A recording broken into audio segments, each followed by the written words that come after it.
Hello, everybody. I am so pleased and so happy to have Keith today. And we've been preparing this gathering for so many months. And then finally, I could introduce Keith. Keith, please tell us how you find Shiatsu and what you love about it. Please tell us what you do, please. Sure. Hi. Well, first of all, thank you for having me. Can we go? I started Shiatsu in 1985, having trained in martial arts and karate for 10 years. And I decided as I was getting a little bit older, I didn't want to punch and kick people anymore. I wanted to find something more softer, but still with a spiritual aspect. And I decided I wanted to do yoga, actually. And my then girlfriend's mother told me that she saw an advert in the newspaper for a Japanese yoga, Oki Yoga. Yeah. And so I phoned up about this yoga class, and the guy there told me that they did Shiatsu also. And I'd done a little bit of Shiatsu when I was doing karate. So I thought, oh, that sounds interesting. And he said to me, well, we meet this evening in a place called Golden Square. And at that time in Golden Square, I was living 5 minutes away. So I thought, oh, well, maybe I'll go and check it out just to see. And, you know, if I don't like it, I can always come back home because it's only 5 minutes away. And so I went and really enjoyed it. And, you know, I thought, yeah, this is great. And came out there, and I remember jogging back to my house. I thought, well, yeah, it must have done something. Yeah, I was full of energy. And the following week, it was a Wednesday, I remember, and I thought, well, will I go back? Want to go back? I couldn't make up my mind. I thought again, yeah, I'll just go and check it out one more time. And, you know, if I don't like it, I'll come back home. And I was there, I loved it, and that was it. And that was me hooked on Shiatsu. Yeah. That's so great. It happened quite by accident, really. And so I practiced just a small group of people, maybe 4 or 5 people meeting a room. None of us had very much experience, to be honest. The guys that I worked with, two guys in particular, who now both live in the US, in fact. And then one of them had done a Pauline Shisaki workshop, I think, and some other macrobiotic workshops, Shiatsu workshops. So they were my teachers, and I thoroughly enjoyed it. And maybe after 6 months, people started asking me for treatments. Yeah, because at that time I was just doing it for fun, you know. And then more and more people kept asking me, and I thought, maybe I should take this more seriously and learn to do Shiatsu properly. And so I studied. At that time, the Shiatsu Society UK had just started, maybe, I think it was 1983 they started, they founded it. So I contacted them, became a member, and then studied with various teachers. But I think the most important teacher for me at that time was Pauline Shisaki. I thought, yeah, she was really the best out there at that time. Yeah, Zen Shiatsu, which was quite new to us as well at that time, Zen Shiatsu. So I studied with Pauline for about 3 years when she used to come to the UK, but with other practitioners in the UK as well. Also practiced with Mr. Sasaki, Japanese from Ryuka, who was living in France. In fact, I think he still lives in France. So I did a week seminar with him, and really enjoyed it, and tried my assessment for the Shiatsu Society in 1988. I became a fully fledged Shiatsu practitioner. Yes, great. So, yeah. So, Keith, what did you learn from Pauline most? What was the message you remembered? Good question. Yeah. Well, I thought Pauline's sensitivity was really important. And although she worked with form in Zen Shiatsu, it was less form than I was doing with macrobiotic Shiatsu and points and things. So I quite enjoyed that. So she was really quite inspiring, I must say. She inspired me. And in fact, it was Pauline that said to me, if I ever get the opportunity to work with Kishi, I should take it. So in 1992, a friend of mine and I founded the Aberdeen School of Shiatsu, and I heard that Kishi was coming to the UK to do a seminar. So I thought, okay, I've got to go and work with this guy, Pauline Sasaki recommends him. I'll go and check him out. So I think it was in London at the time. Went to a weekend workshop, and I was just kind of blown away by what the guy was doing, but I didn't know what he was doing, yeah, because he didn't say really anything. So I was very much intrigued. I thought to myself, does he have a form? Does he have a style, or is it just completely formless? And so I thought, yeah, I have to work with this man more. I think, but the most important part is at the end of the workshop, I went to say goodbye to him. Yes. And just to say, you know, I really enjoyed it. And I put my hand out to shake his hand and say, oh, thank you very much, Kishi. I really enjoyed it. And I gave him a very manly handshake, very Scottish, strong handshake. And he just, his little hand, and he just looked at me. And I thought, oh dear, I'm an oaf. I thought, oh dear, I'm not very sensitive, yeah. So that had a big impact on me, because I thought, wow, this guy's really sensitive, yeah. He's not interested in strong handshakes, yeah, it's just a gentle connection. So that's one of the reasons, yeah, that I decided to work with him. Wow, one handshake changed your perspective to Shiatsu. That's amazing. Absolutely, absolutely. That handshake did it all. And then I worked with him, well, since then until he died. So I worked with him quite closely for 20 years. He came to my house every year for a week, stayed in my house, and we did a workshop in Scotland and Aberdeen. But I followed him to other workshops in England and in Europe. So I worked with him a lot. And of course in Japan. So I went to Japan with him 5 different times for 3 weeks. So yeah, I spent a lot of time with Mr. Kishi, and his influences me is immeasurable. Not just for Shiatsu, but for daily life also. Yeah, he really affected me in a profound way. So what was the message you received from him? Well, that's a good question. I think there was many messages. The most important, I think, was his message was to find your own way, allow your original movement, and not to copy anyone. We're all individuals, and to trust ourselves, but also to develop a sensitivity, a very, very deep sensitivity. He wasn't so interested in theory and points and meridians, but more than a contact, a resonance, joining with the person you're working with. So that was the most important message, is to find your own way, allow your original movement, and make contact with people on that level. I think, personally, I think if you approach a Shiatsu treatment thinking that you know something, then there's not such a strong connection. If you have to meet that person on the same level, yeah, and then you can really contact them and they contact you. And then something from that resonance affects change in both of us. That's so true. And how about the Sasaki sensei? Well, I did one seminar with him. I wasn't so inspired with him because he was teaching quite strict Zen Shiatsu stuff. I see. And I wasn't attracted to that anymore, having worked with Pauline. It didn't attract me, although I thought the workshop was good, but it just didn't grab me the same way as with Pauline or with Kishi, in fact. I see. And how do you describe about your style? My style? You're learning from so many different teachers and then discovering your own strength and yeah. Sure. Well, the main practices that I do are coming from Kishi, where we do a catch again, spontaneous corrective movement, Gyoki, which is just a gentle form of Qigong, if you like, feeling the ki in your hands, allowing your movement, and doing treatments.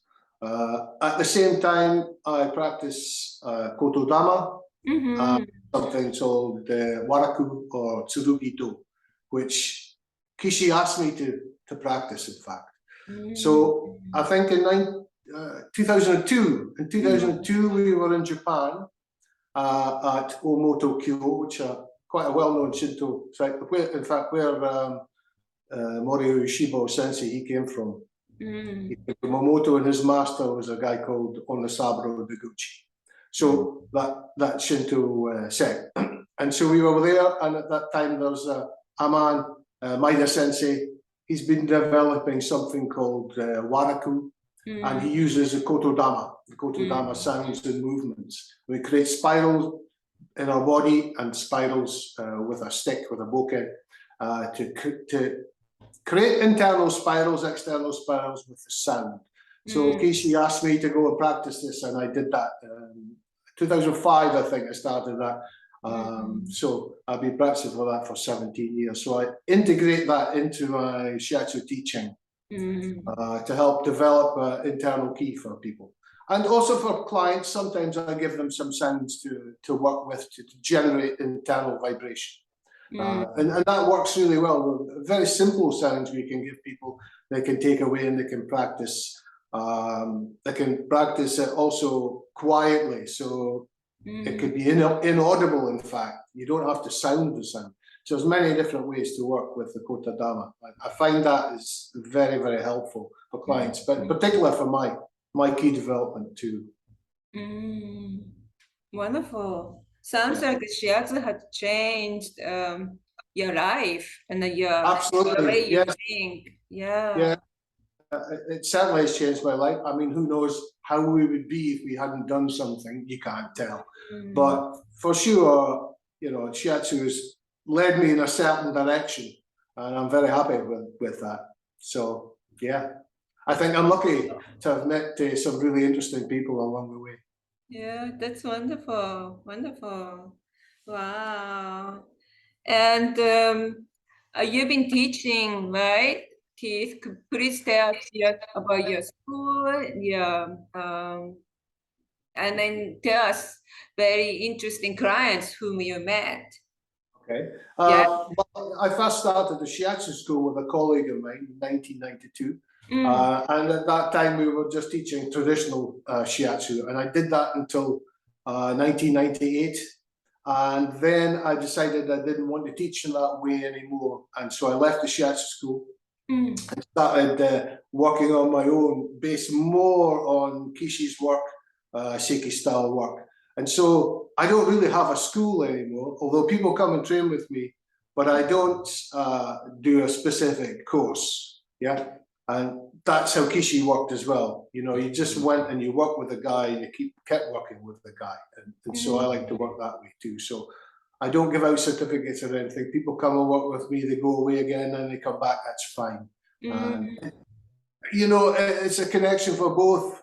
You know, I don't know any more than anyone else. Maybe I've been doing it longer. And so it's for my development too. Wonderful. How about karate practice? Do you still practice karate after so many years? I haven't practiced karate since I started doing Shiatsu, to be honest. Oh. Yeah. I think it's more for a young man, a young person's thing. Not to say that older people can't do it, but I just kind of lost interest with it, to be honest. The form and the practice itself was good, but the kicking and punching each other, I got fed up with. And I wanted to do something more meaningful and to help people rather than to help people. So I haven't done that, but I've practiced other forms of Waraku in particular, but I've done some Naigung with various Taoist masters also over the years, yeah, to work internally. Wonderful. What is the name of those methods? Well, first was Waraku, which is the man from Omoto Kyo in Japan, the Kotodama man. I've also worked with a master Wu, who's a Chinese Taoist master. He did live in the US, he's now living in Sweden. I've done some calligraphy talisman work with a brush, and we use the brush off the body for treatments as well, which is very interesting. So maybe I give you a plug for Master Wu because people should check him out. Master Wu in Sweden. He's a really interesting guy. So I like to work with him. I also work with Bruce Francis in California. He's a well-known Tai Chi Qigong Taoist master. And so I've worked with him on numerous occasions too. More Nigong, I'm interested in the internal aspects. So those two, I think, are probably the most important people for my practice other than Kishi. And those two I would definitely recommend other people to go work with. Wonderful. So please tell us about your clients who still you remember you. What was the very, very interesting connections you made? Yeah. Well, I have many clients over the years. I've tried to count maybe between 15 and 20,000 clients, I think, over the years. So, 36, 7 years I've been practicing for, so I've done quite a lot of treatments. I mean, all of them were interesting. Some of them were interesting than others. One very interesting was a Mexican guy. He came and we did some spontaneous movement, and he ended up doing a spontaneous headstand, which I thought was quite amazing. So yeah, mostly women I get, which I guess is kind of normal. More women are interested, especially in the UK, than men, although I do get some men clients. One particular treatment stands out. There's a lady came for a series of treatments, and maybe after the third or fourth treatment, she told me that she'd been raped, and she was suffering from, well, PTSD, but also osteoarthritis or something like that, something in her joints. And after the treatment, I felt very, very strange, very odd. And I felt as though something was in my body biting me. And I had to go, I did some chanting, and slowly it went away. And the next time she came back, I talked to her about it. I told her about this thing, and she said, well, funny, after the treatment, I started feeling really good, as though something was lifting on my body. So yeah, so it went from her to me, perhaps, I don't know. But it was very strange. Yeah, felt like there was little bugs biting me. Yeah, and this lasted for maybe half an hour, and I did some chanting, and slowly it started to go. So I thought that was a real indication of some sort of transference between the two of us. Although it's not something I want to happen, but I don't push it away either. We just have to accept. So that was a really interesting one for me, but that goes back a long time. Other interesting treatments. I've had treatments that I haven't done anything. Just observe the body, and people start to move in spontaneous movement. And I just observe. I don't do anything. But I don't know what's happening. I just feel a gyoki between my hands, and things start to move and change. And you can see the ki changing coming off the body. So that's also very interesting. What that is, I do not know. And to be honest, I don't really need to know. If something's happening and people are changing, that's good enough. Yeah. So do you chant before seeing your clients and chant afterwards? Usually I chant. I usually do a Matsu Dorito, which is a Shinto chant. So I normally do that before I do every treatment. Afterwards, sometimes, it just depends how many people I've got, or maybe at the end of the day, I'll do some again. And that kind of releases things, brings me back into my center if I've lost my center a bit. So that's also one of the practices. So it's that I incorporate the Kota Dharma sound in my overall treatment practice. It's one and the same thing. That's nice. Wonderful. So Keith, what are you going to share this Saturday? Well, I thought because it's difficult to do a treatment, I think I would maybe share some Kota Dharma. People could do some Kota Dharma. I thought I might do 1 or 2 energy exercises, and then we'll do some Kota Dharma with some Gyoki practice, and then see if anyone has any questions, and maybe perhaps we can do a little bit more. So I want to keep it simple, but just to show you how effective the internal sound can be. Wonderful. Thank you, Keith. Looking forward to it. Thank you. Okay, so yeah, Yes. are you finished? We finished? Yeah. Very good.